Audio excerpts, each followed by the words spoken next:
Welcome to the Sunday service at the One Dharma Center. My name is Ginger. Our practice begins with our greeting bows to Ilwonsang Buddha, one circle Buddha up here, which represents the ultimate truth of the universe and our true mind. So please stretch out your legs, gently stand up.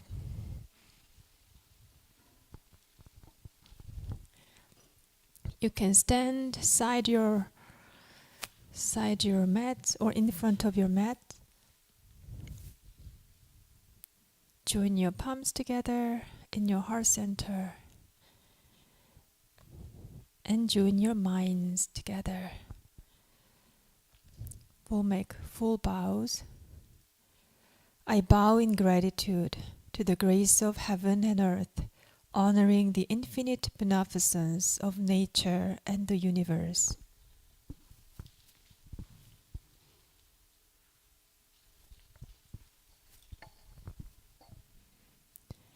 I bow in gratitude to the grace of parents, honoring the beneficence from parents, ancestors, and all those who have had a nurturing role in my life.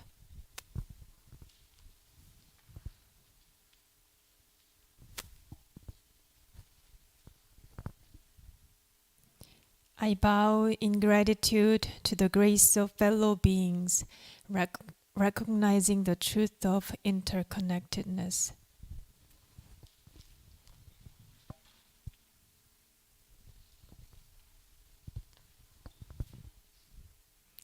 I bow in gratitude to the grace of laws which guides us, protects us, and promotes justice.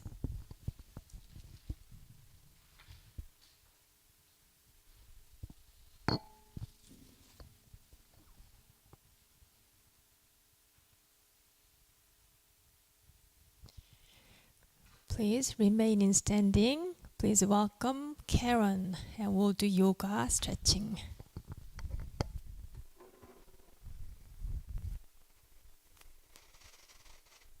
Good morning, everyone. That was enough, wasn't it? All those bows. So let's bring the hands together in front of the heart center. Separate the feet a little wider than your hips. And we'll take a big inhale as we sweep the arms overhead. Reach up as high as you can. Palms come together. Then step the feet closer together. Grab the right wrist with the left hand. And side bend towards the windows, opening up the right side of your body. Take a nice big inhale here. Exhale. And then inhale back up. Change sides. Grab hold of the other wrist. Lengthen as you inhale and side bend. Notice if one side feels a little different from the other. It's quite likely. No judgment, just noticing. And then inhale back up again. Go ahead and release the right wrist behind you. Take hold of that elbow with your opposite hand and gently draw it back, really gently. See if you can maybe tickle yourself between your shoulder blades or wherever you may reach. Just relax, feel the stretch of the shoulder. Take a nice big inhale again. Notice if you're tense in your face and just relax. And then open the arms, stretch them out to the side, and we'll come to the other side. Reaching the left hand behind you, drawing the elbow closer toward your head, breathing into the shoulder and arm, smiling at me. Soft face. And then inhale again, open up the arms nice and wide. Let them float down. You feel a lot of energy in the shoulders probably, right? It feels like a lot. Let's either interlace the fingers behind you or just grab hold of your wrist or maybe your forearms, whatever feels good. Separate the feet a little bit wider than the hips. Drop the shoulders down, relax the face. We're just going to inhale. Soften your knees as you bring your arms behind you and roll the shoulders back. Exhale, simply fold halfway down, hinging forward. Raise the arms up behind you. Let the weight of the head just become nice and heavy. Trying to release any tension here. Inhale, press into the floor again as you come back up. Release the arms. We'll do some shoulder shrugs here. So we'll inhale, draw the shoulders all the way up towards the ears. And as you exhale, just let them drop out. Whew. Exhale out of the mouth. Inhale. Big squeeze. Exhale. Doesn't that feel good? One more time. Inhale. And exhale. So we'll do a little shoulder circles here. So we'll inhale, begin to draw the shoulders forward, then up toward your ears, and then as you exhale, guide them back and down. Forward, up, back and down. Can't you just feel the tension leaving your neck and shoulders? Forward, up, back and down. So become loose in your knees. We're just going to begin to swing the arms out to the side. We swing them to the right. You can start on either side. It doesn't matter. And then see if you can just let your hands just tap the back, the lower back and the kidney area. So you're giving yourself a little bit of a massage here, lifting one heel and then the other. Excellent. Beautiful. Getting ready to go hunt for those eggs later. And then come back to center. So now separate the feet even wider still. We're going to turn the heels in, yes, and the toes out. And we'll begin to bend the knees. I think we did this the other day. We're going to bend the knees and look down, make sure that your knees are directed towards the little toe. So what you can do is take the backs of your hands and just gently press against the knee. You're feeling a lot of sensation in the inner thighs, in the quads, in the glutes. This is good. See if you can squat a little lower. Don't stop breathing. And then we're going to do a little flow. Nothing is going to be perfect, okay? So we inhale, arms come out shoulder level. We turn the right foot out, left foot in. And then we bend at the knee. Take a breath here. Inhale and exhale. Again, knee above the ankle. And then we come back in again. Adjust your feet so you can come back into that wide squat. You got it. Inhale up. We'll go the other way. Left toes out. Right toes in. Bend the left knee. Take a breath here. Woohoo! Back up again. Adjust your feet. Come into that nice wide squat. Again, one more time on each side. Squeezing the glutes. Right toes out, left toes in. Bend the front knee. Coming back up. Wide squat. Squeeze those glutes. Make it strong. Yay! Inhale up. Opposite toes out. Bend the knee. Come back up. Woo! Release the arms. Whew. When you work those big muscles, you feel it, right? Let's do a breath of joy. So be softened at the knees. Breath of joy is like almost like you're orchestrating. You're conducting an orchestra. So it's 3 short inhales, and then you fold over on the exhale, breathing out of your mouth. Okay? A lot of us know this one already. So, beginning, 3 short inhales. And then fold softly, soft knees, knees bent, fold over the legs. And then we come up again, 3 short inhales. And then fold, exhale. Woo! One more time. 3 short inhales. Fold over the legs. Whew. And then roll up, roll up, roll up. We'll just do a mini sun salutation, just for the fun of it. Feet are hip distance apart, hands together in front of the heart center. Trying to see everybody's face here. Softness at the knees.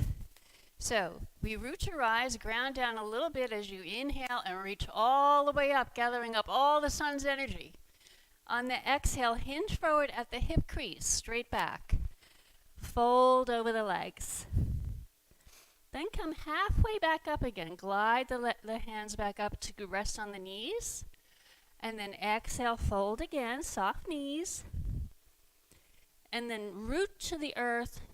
Inhale, come all the way up, all the way up, all the way up. And hands down the center line. Take a breath here. Inhale. Exhale. I'm going to do one more of these. Root to rise. Inhale, reach up. Exhale, swan dive over the legs.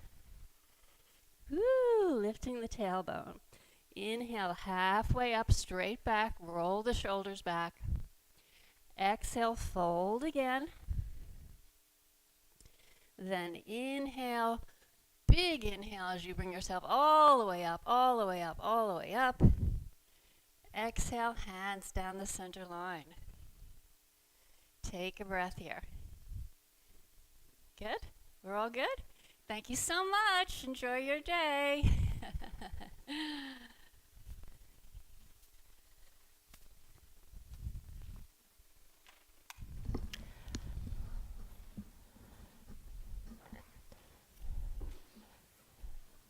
Now make your seat comfortable. We'll continue our practice in sitting in meditation. Feel free to adjust your sitting mat. Sit on your mat comfortably. Write the right body posture for your practice today.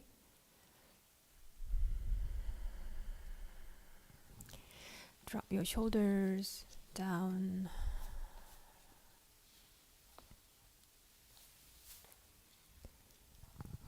And our practitioner, Pat, will guide us to the method of sitting meditation.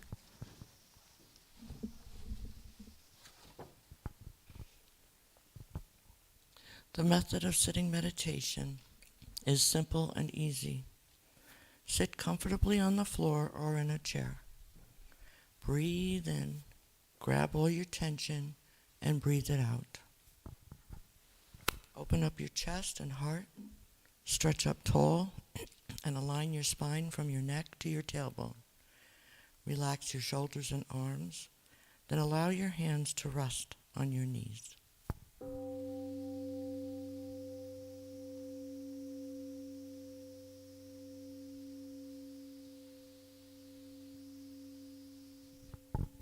Bring your attention to your breath. As you exhale, release all mental and physical tension. Invite your attention to abide in your chi energy field, which is called Danjan. This is located about 2 inches below your navel and is the power center for your breathing.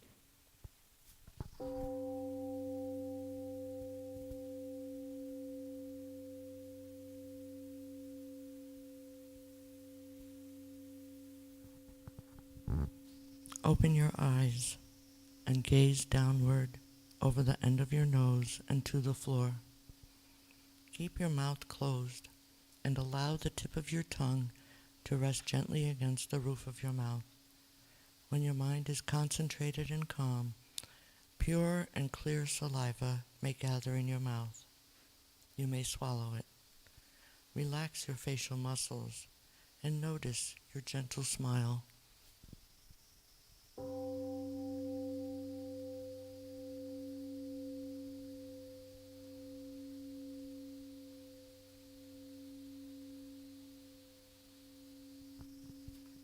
If your face or body begins to itch, do not scratch.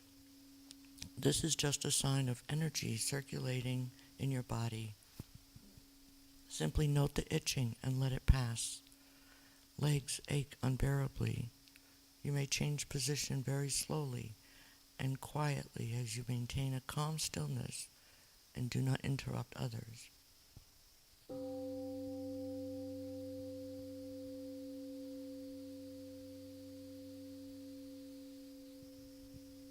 When thoughts arise in your mind, do not be discouraged or disturbed by them. Simply focus on your breathing without reacting to or playing with those thoughts. Recognize them as thoughts. They will disappear by themselves. And remember, keep bringing your awareness back to your Danjin breathing center.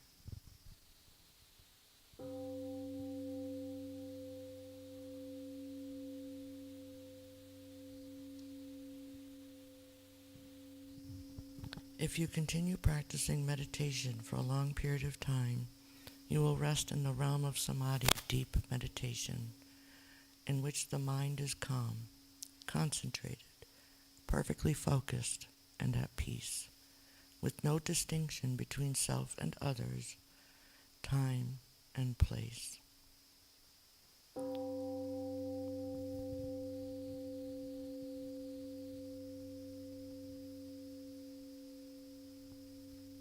We are grateful to sit quietly together, finding the still point within. May we be here now, aware of our ever calm and alert spirit.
Sutra Chanting Meditation, page 4. Page 4, 일원상 vow.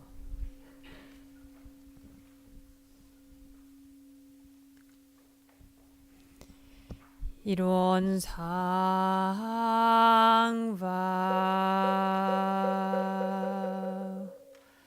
일원 is the realm of samadhi, beyond words and speech, the gateway of birth and death, transcending being and non-being, origin of heaven and earth, parents, fellow beings, lost the true nature of all Buddhas, enlightened master, enlightened people and sentient being, one manifests as both permanence and impermanence. Permanence, one unfolds into an infinite world that ever abiding, spontaneous, just as it fused as impermanence, one unfolds into infinite world through the cycle of formation, duration, decay, and extinction of the universe.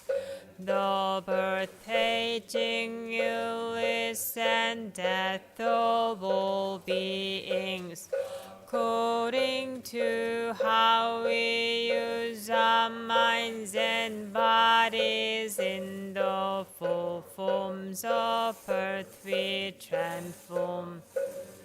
6 forms of existence, progressing or regressing with grace, arising from harm from grace. Therefore we unawakened beings vow to practice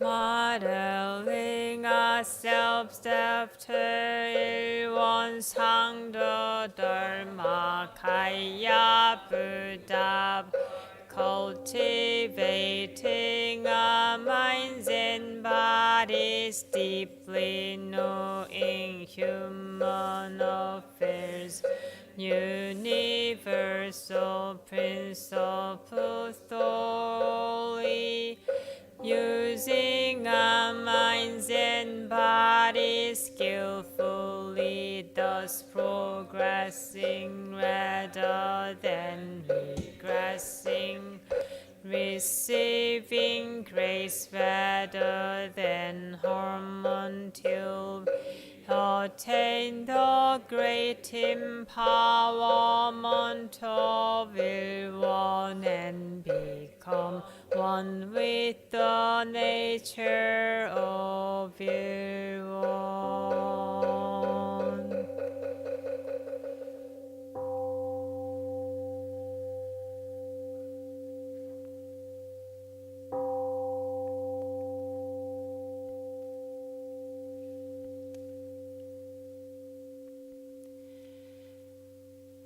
Now I am very pleased to introduce our guest speaker, Dr. Lennell, who is a psychology professor and a long-time Won Buddhist practitioner.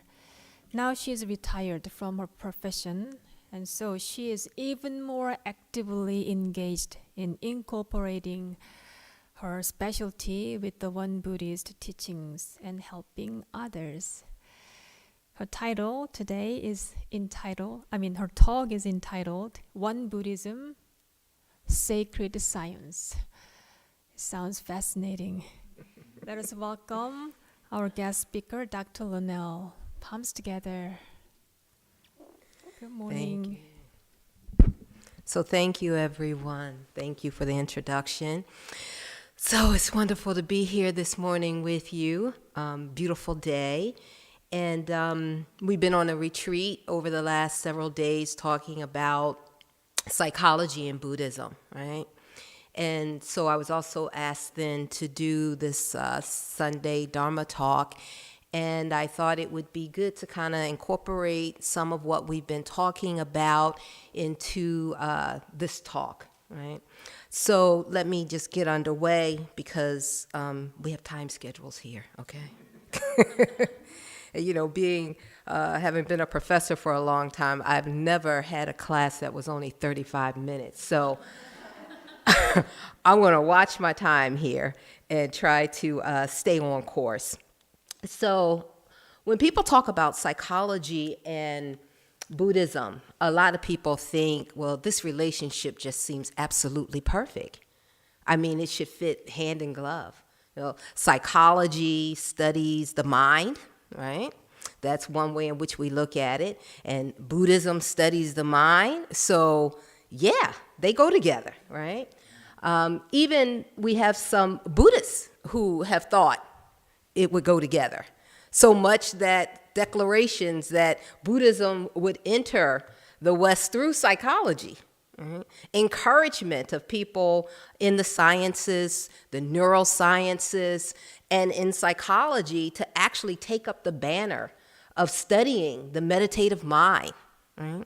And so what we've seen over the last couple of decades, and particularly this last decade, is just so much work within the field of psychology and looking at how it is psychologists can use, and some of it goes earlier on, but particularly using Buddhism in the therapeutic process. There's a long history of that. You know, at this point, mindfulness is like a household term, okay? And people are using all of these different techniques. But as I said, it's also opened the door to a great amount of research.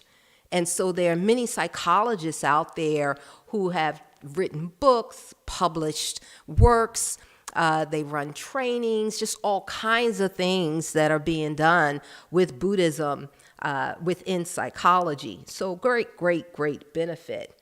But then I sit back and I wonder, how has Buddhism benefited? Right? So I'm clear many times how psychology has benefited. But how has Buddhism benefited? Has it been a one-way street? We hear the word appropriation all of the time. What's going on? Right? So I want us to think about that, and I'm going to address those questions as I go on. But before I address them directly, I want us to understand the academic science, the area of academic science, from the perspective of Won Buddhism. Mm-hmm. And to do that, certainly we go to the canon, we go to the scriptures, right? And they help us. Right? So in particular, the scripture that first and foremost comes to my mind is from the founding master in the Way of Humanity. And in this particular scripture, he outlines the roots and the branches, and helping us to understand that you have to know the roots and exert effort regarding the root. Then the branches will naturally turn out well. And if you kind of follow, I've bolded the parts that are most germane in here, but the whole verse is, it says, for the world, study of the way is primary, as in the root. Mm-hmm. And the sciences are secondary, as in the branches. Okay? And that's essential to know and to understand. Let's see, I've been here for I don't know how many days, and I still don't have the hang of this mechanical stuff. Okay, so part of keeping that in mind, I have to talk about the field of psychology in particular, as I know that most intimately, but certainly science. And at this point, what we find is that psychology is kind of steering the boat when it comes to Buddhism in relation to the therapeutic use, the research that's being done. And what you'll find sometimes if you've looked at that literature, and although there are some big names that we are familiar with, some of whom have studied Buddhism, trained in Asia and other places, but there's a whole lot of other research out there also where people have not trained in Buddhism. Mm-hmm. People are not familiar.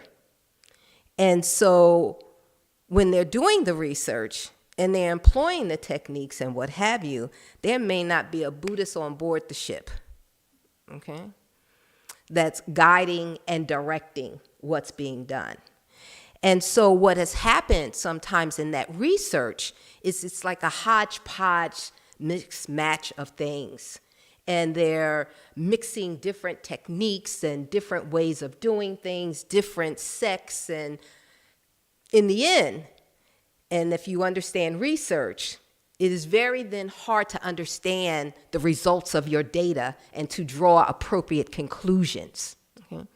And so what you find is that a very small portion of the research that's out there right now is research that we can kind of say, okay, they went the right way on it.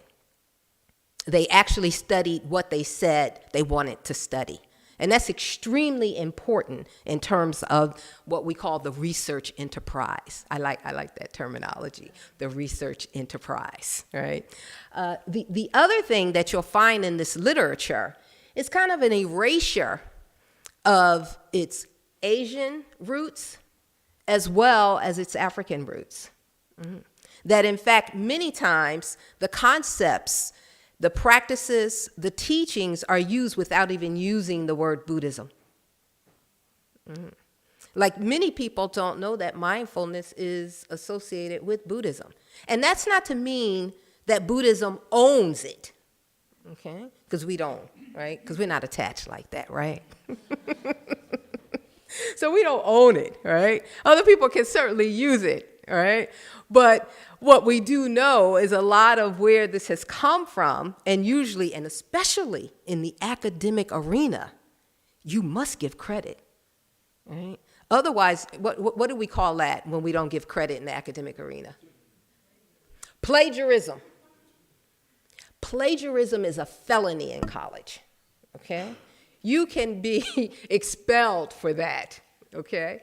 You do that, not the first time, but you can, okay? Disciplinary actions can be taken. It is stealing, right? So you must give credit, okay?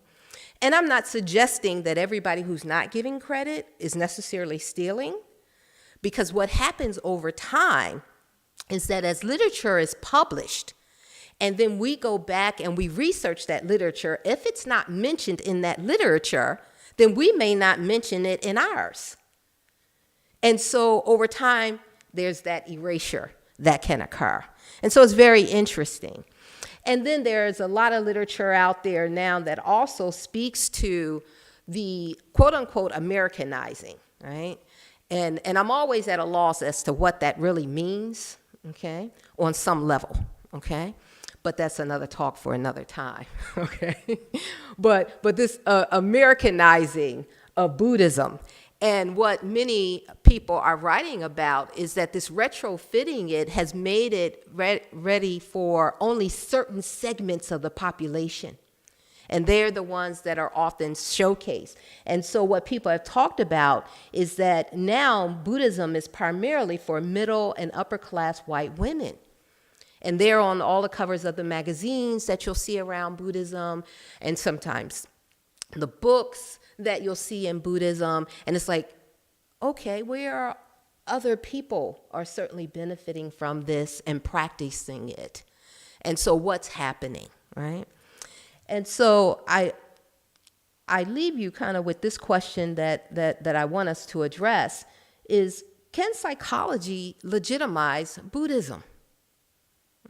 Because that's part of what research is about. And research is what makes psychology psychology. If we did not conduct experimentation, we would be philosophy. Okay? So the cornerstone of psychology is that it does research. Married to mathematics, we test theories and we find out if we can support it or not. That's what makes psychology psychology, and as I said, not philosophy. So I'm answering the question, and I'm saying it is not for psychology to legitimize the practice or study of Won Buddhism or any other forms of Buddhism. And I'm going to talk about why not, okay? Why it's not. Okay, there I go again. Okay, let me come over here. Oh, I got it. Okay. So, psychology is an academic science, right? And being as such, it's limited. And it's limited by its own definition. Therefore, as I'm saying, it cannot be an omniscience. And I'm going to talk about that a little bit more. But because we do experimentation in psychology, we have some rules. Only that which is measurable is what we study. And if you can't measure it, we can't study it. In fact, not only will we say we can't study it, we will say it does not exist. Okay? So anything dealing with spirit does not exist. Okay? Because it cannot be measured. Okay? We want to reduce things to numbers. Because remember I said, we are a product of philosophy, but we're married to mathematics. So we have to be able to analyze the data to draw conclusions. Did we support our hypothesis or did we not? And we do that through the scientific enterprise, right? And so that's why I'm saying that the academic sciences, particularly psychology, as I'm talking about, is limited by its own definition. And thus it is not an omniscience. But despite that, there's an awful lot of research that we'll conduct and have conducted in relation to Buddhism, right? But as I said, the results are limited by its very nature. So what I'm presenting to you, though, is that Won Buddhism is a sacred science. Right? An omniscience. What do I mean by that? So, one of the places I want you to look, of course, is in the darkened area, and this is coming from Shakyamuni Buddha, sutra in 42 sections. And at the end of this sutra, it says, "From the time before heaven and earth up until today, there has never been a case in all the 10 directions of something that one has not known, seen, or heard. Obtaining such omniscience is what is called illumination." Obtaining such omniscience is what is called illumination. So this is similar. I make a connection to Master Soda-san with the primary, the secondary, and really the root. The root. And so within that, what I want us to do is to talk a little bit more deeply about omniscience, right? So when we talk about omniscience, we're talking an all-knowing science. We're not just talking about the cognitive knowing, the academic knowing, by virtue of hypothesis testing, logic, rational thinking. Right? In fact, what we're talking about gives birth to that. Right? It eludes it on some level. Right? It both supersedes and subsumes it. Right? Primary, secondary, root, branches. So it's revealed to us in meditation, riddles, uidus, as we talked about, right? Other practices. And it's made practical. And this is what's really important about Won Buddhism. It's made practical by threefold study and practice. Okay. Just a little bit more information. Okay, I didn't realize I didn't have everything up. Okay. Omniscience also speaks to the mystery of life, the irrationality of its origin. And I want you to think about that word irrationality, because there are certain words that we tend to connote negativity with, and we see it as less than. So it's like logic, emotion. Emotion's bad, logic's good. Rational's good, irrational is bad. No. They all have their appropriate places. Right? This is why people are talking about left and right brain now. Because for so long they depended on the logic of things. And they're real, emotion is important too. We need the entire brain. Well, we need rational and irrational too. All right? And so what we do know is that the mystery of life is understood in revelation, illumination, right? Not in logic and rationalization alone. It can't be. Mm-hmm. And again, I'm going to talk about that a little bit more as we go on. Certainty is by faith, right?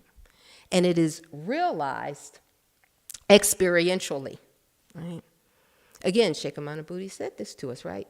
Test it for yourself. See if it works. Mm-hmm. So academic sciences quite often speak to cognitive processes, right? How the mind works, right? Mm-hmm. Logic.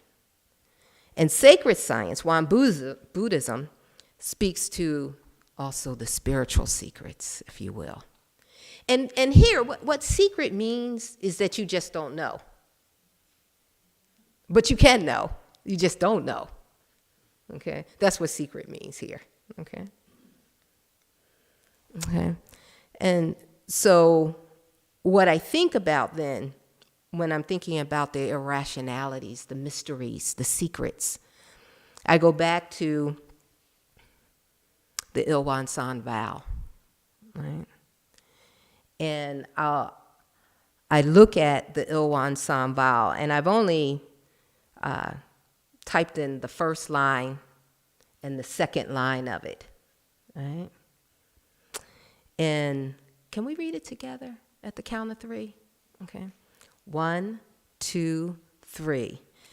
Ilwan is the rim of samadhi, beyond all words and speech, the great way of birth and death that transcends being and non-being, the original source of heaven and earth, parents, fellow beings, and laws, and the nature of all Buddhas, enlightened masters, ordinary humans, and sentient beings.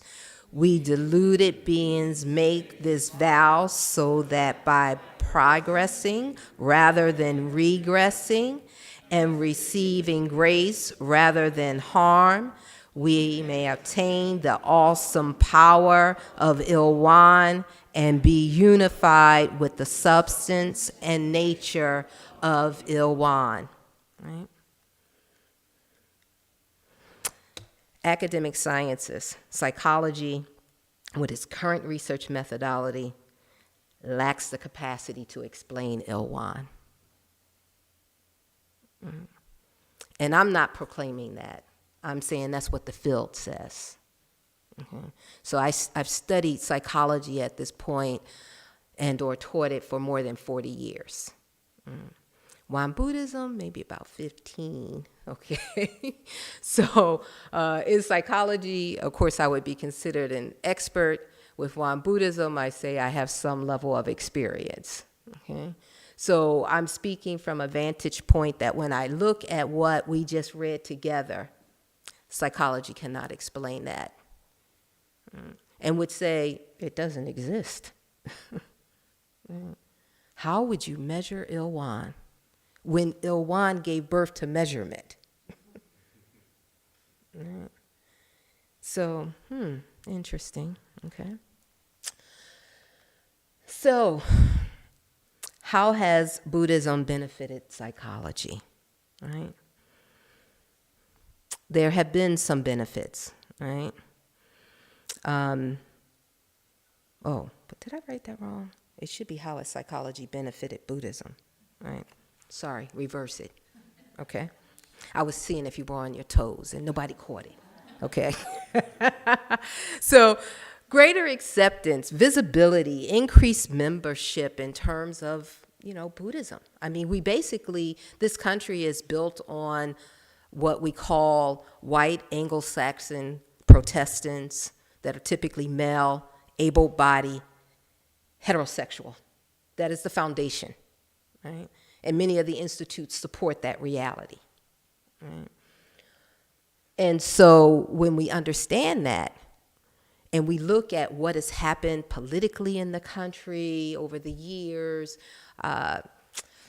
all kinds of things to keep Buddhism out of the country and other such religions. Protestantism is the foundation of this country, whether we recognize it or not, right? And so when we recognize that, then what we know is about 50 years ago, no, not even 50. Okay, let me bring it more up to date. Let's say 30 years ago, I could not have started my class with a moment of meditation. Okay.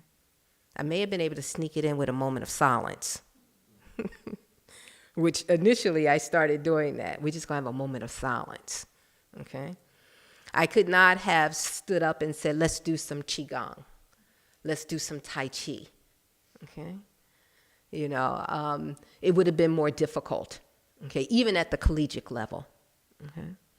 And so in psychology, we used to call it parapsychology. Mm-hmm. So kind of like a paralegal, you're not really the lawyer, so that's not really psychology, okay? So with psychology, now talking about and using this, these techniques, these concepts, what we find then is that there is greater acceptance and people are even interested.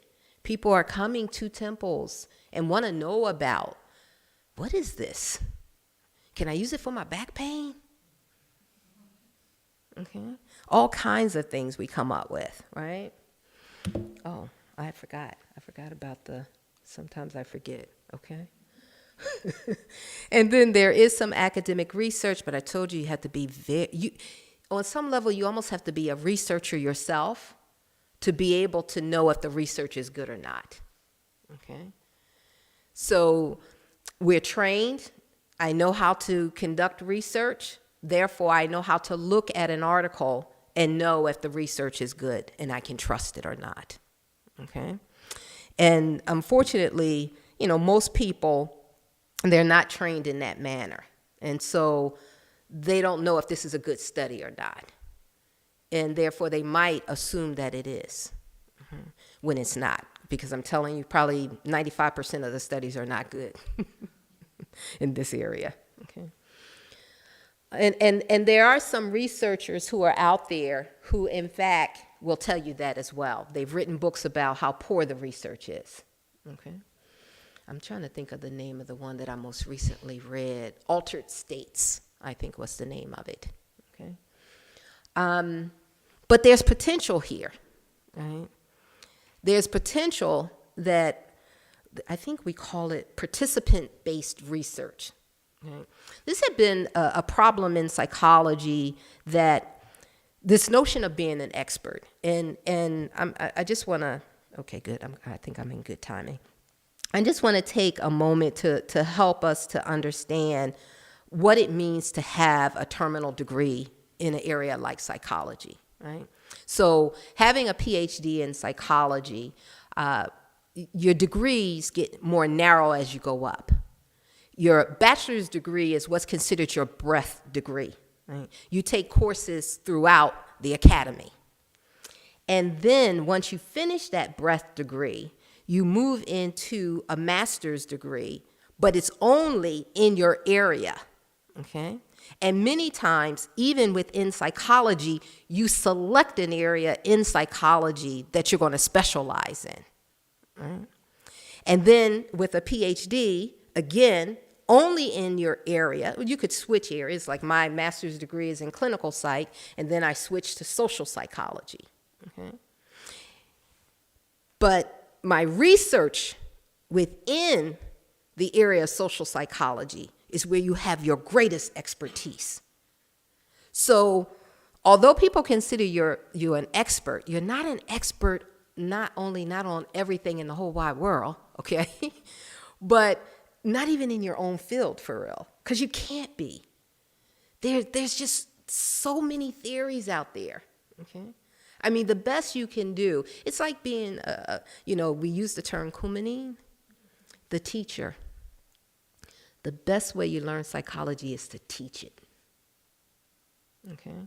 So I probably have a little bit more expertise along with other professors of psychology, because you study it more, because you teach it. But most people, after they finish their degree, they're finished, and unless they're licensed, they may not have to take any more courses. Now, it behooves you to keep yourself abreast on what's going on in your field, okay? But we know how sometimes that can work. So one of the things that's changed in research is because you don't know everything, and we're going out there doing all of this research, it wasn't always really working. So people begin doing what they kind of call participant-based research, where you bring in the group of people that you're interested in doing research on and involve them in designing the study you're going to conduct. Right? Because many times they're the expert, and you're going to learn from them what you need to do. Okay? Now, you have the expertise in terms of how to conduct research that they may not have, but the subject matter, they've lived it. Okay? And so they lend themselves. So what I'm suggesting on some level, potentially, the role that Buddhism and those who study it diligently and understand it in terms of its study and practice may be able to shepherd psychologists. Right now, psychologists, they're steering the boat. But unfortunately, sometimes they're not exactly certain, they don't have the right compass. So I don't know, they may end up like Columbus, I don't know. Someplace wrong where they thought they were someplace else, right? So, and that's what's happening. What I can say for me personally, after I said having studied psychology and taught it for so long, and then looking at other philosophies that can undergird psychology, and then studying Wan Buddhism, one of the things that I can say personally that's happened is the question of who am I and how I answer that question. That's one of the reasons why I started studying social psychology, right? Because I was interested in that question, and it falls under the area of social psychology. The self falls under social psychology. But the way I studied that within psychology for a number of years is different than what I came to know later as I looked at other philosophies that talked about interconnectedness and interdependence. And I'm talking about the philosophies of our ancient ancestors, those coming out of Kemet, what people readily refer to in terms of its common day name, Egypt, right? And so I begin to understand the answer to that question differently and the multi-dimensionality of it, right? That, I'm going to leave here in a few hours, and it's only going to be me who get in my car and drive home, okay? And I'm Lennell, and I respond to that name. I understand that, right? But I also understand that I am inextricably connected to everybody and everything. Here, gone before, yet to come, all of it, okay? Ilwan, okay? I understand that. What I also came to understand, and it took me a while, that I can actually study my own mind. Okay. Being steeped within psychology, you are taught you cannot study your own mind. Okay. The hallmark of science is to be objective. That is the rule of science. You must be, I teach my students that, the commercial, they used to have this old commercial for Crest toothpaste, and they say 4 out of 5 dentists suggest that you should use Crest, right? And if you're watching a commercial, you think, oh, this is great. I'm going to go out and buy Crest. But then if later they tell you that the 4 dentists that said Crest is good also had stock in the Crest company,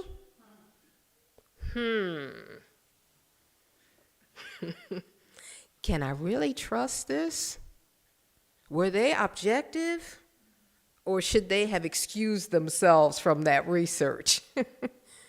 See, in science, in psychology, that's what we would say. I'm not sure I can trust this. Okay? So this objectivity is seen as being so important for us to trust the findings. And if you're not objective, you are not conducting research. That's how we are taught. So you cannot study your own mind because you cannot be objective in doing that. So as psychologists, what we're taught is not how to study our own minds, but how to study other people's minds. Right?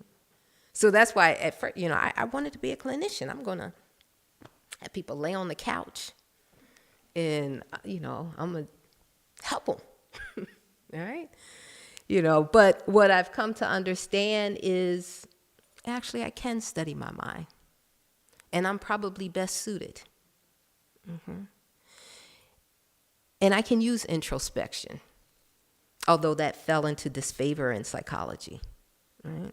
That was the beginnings of psychology with Wilhelm Wundt, right, in Germany. But we said it's not verifiable. And so we can't trust that. We moved on to logical positivism, and we're in empirical science, and we collect data. See, the numbers. This is why we can't study Ilwan, because what number are we going to put on Ilwan? 0? The absence of nothing, right? So, yeah. And I don't need experimentation necessarily to tell me that this works. I can look inward and know that at night now I can more easily go to sleep instead of lamenting over all of the crazy things I did during the day where I didn't know how to stop myself. Right? I didn't know how to pause and think before I move. I didn't plan before I went into that meeting that I knew from the last 10 meetings with my chair, right, that I had a problem in that meeting. I didn't say to myself, I'm about to meet with my Buddha. Okay? So that it could transform me before I went into the meeting and I could be spacious. And instead of running in my head thinking that everything this person is doing is about attacking me, and thus I have to be on the defense in this meeting, and I have to attack them. Here's my Buddha. When the student is ready, the teacher will appear. Right? And so I can remain open in that meeting. That doesn't mean that one is a doormat, right? Because we use wisdom. Right? And this is what the threefold study cultivates in us. Right? So that we are cultivating through meditation, through chanting, right? We are inquiring into human affairs and universal principles through scripture reading, scripture writing, and other such things. Okay, I'm not going to go through the whole list. And then, and then choice and action, right? Heedfulness and other such things, and practicing those things. Right? There are whole lots of habits that I had to break and still have to break And I put that on my heedfulness list. I'm going to work on that. I journal about things and I see my patterns. I see the people that I always have problems with. I see the places I always had those problems. I see my know-it-allness over and over, ego coming in. Do it my way. It's the right way. Okay? I see all of that. And so I can sleep at night better and not wake up in the middle of the night and can't go back to sleep because all of those thoughts of, I shouldn't have said that, coming in my head. Okay? Or anticipating with anxiety that meeting with my dean. Okay? I know what I need to do before I meet with my dean. Okay? My Buddha. Okay? Oh, sorry. Okay. So, can I have just a few, 2 more minutes? Sure, okay. sure. Okay. So, the last thing, because we're at the end. And if we could read together at the count of 3, the founding motive, that would be fantastic. So, 1, 2, 3. Today, with the Let's get this. Oh, I'm sorry. Y'all know I don't know how to use these things sometimes. There we go. Okay. 1, 2, 3. Today, with the development of scientific civilization, the human spirit, which should be making use of material things, has steadily weakened, while the power of material things, which human beings has stronger, conquering that weakened spirit and bringing it under its domination, humans therefore cannot help but be enslaved by the material. How would they avoid the turbulent sea of suffering in their lives?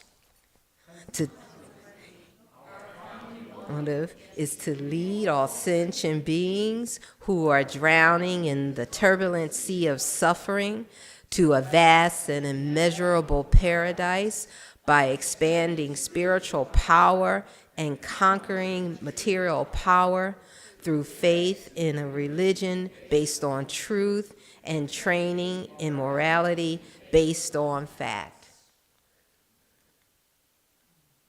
See how it didn't work that time? But so may we all choose to walk the path of sacred science, meaning realizing our Buddha nature, right? Being Buddhas, but also simultaneously being bodhisattvas, right? And in doing such, we will fulfill the founding motive. Thank you. Thank you so very much, Dr. Lennell. That was a wonderful talk.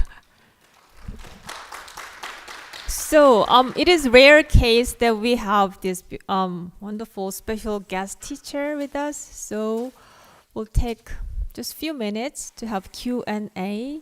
So, if you have a question to ask, 1 or 2 people. Yes, we have one hand here. Has there been any kind of instrument to measure chi? Has that been developed? Is there ability now to scientifically measure chi? Okay.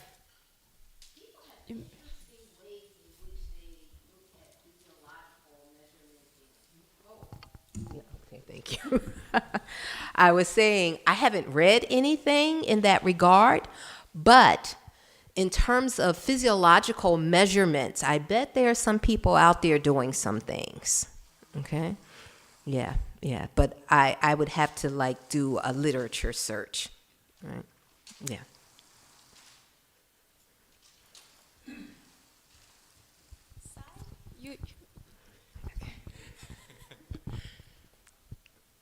Yes. Do you think it is possible that certain people can have a stronger right side of the brain? That they use their right side of the brain more than their left, or they can use their left side of their brain more than their right? Oh, yes. And, the problem, though, that people are talking about is that we have developed our society in a way that really speaks more to the left brain. And so now what people are talking about is engaging more the right brain. But in the past, we associated like artists, musicians with the right brain. Okay, I have hands on the wrong side. Oh, no, that was the right side. Okay, I'm one of those people that have to use their hand and know left and right. So, yeah, but I guess the belief had been for so long that the left brain was the superior brain. Okay, so it's like just like this one little quadrant in the front is the better part of the brain. So the lower brain, as it's sometimes called, even midbrain, lower brain, even though it controls your breathing, hunger, all of that is unimportant in comparison to the top. And then the right brain, okay, women are seen as, and of course women are less, okay, they're seen as being more associated with emotion, okay, so the left brain is terrible, right brain is terrible in that regard. People of color, right brain, and artists and musicians, they're flaky, Van Gogh, he cut off his ear, okay, come on, so the right brain was always kind of seen as the lesser brain, if you will. But as I said, we begun to look at that differently. And this is also, for me, some of the issue around the scientific research and us pushing it to legitimize what we know in reality, okay? That next week, that method that they were using to measure chi, they may decide that wasn't a good method. Or nobody else finds it through that method. And now what we're left with is, there's no such thing as chi. And that happens a lot within the field because of how we do things. And although in another 10 years it may come back again, because technology can change, and we got a better way to measure chi, so let's go back out and measure it again. Okay, and now we found some results, and okay, chi is on again. Okay, so yeah. Thank you. Thank you for your questions and thank you for your answer. Mm-hmm. So let's give her a big round of applause one more time for your wonderful talk. Thank you. Thank you. Few announcements. Next Sunday, April 16th, we will hold our big Sangha gathering. And this will be our second community gathering. And I hope many of you can come and learn about this Sangha. So following Sunday, April 23rd, we are celebrating Great Enlightenment Day service. And Venerable Juksa님 will give us a talk and more programs will be presented. And there will be community lunch. So please mark it on your calendar for April 23rd. We used to have Thursday yoga class, right? Now it is moving to Tuesdays. So Tuesday community yoga starts on May 2nd. Tuesdays, May 2nd. Lastly, for our local practitioners, you can stop by the dining hall for your tea and conversation on your way home, and you can enjoy your lunch at your home. And our retreat participant will have about 5 minutes break and a closing circle right here. Thank you very much for your practice today. Next Sunday, we'll gather in the meditation hall in Timeless Zen. We'll have our Sunday service again. So we hope to see you next Sunday. Thank you.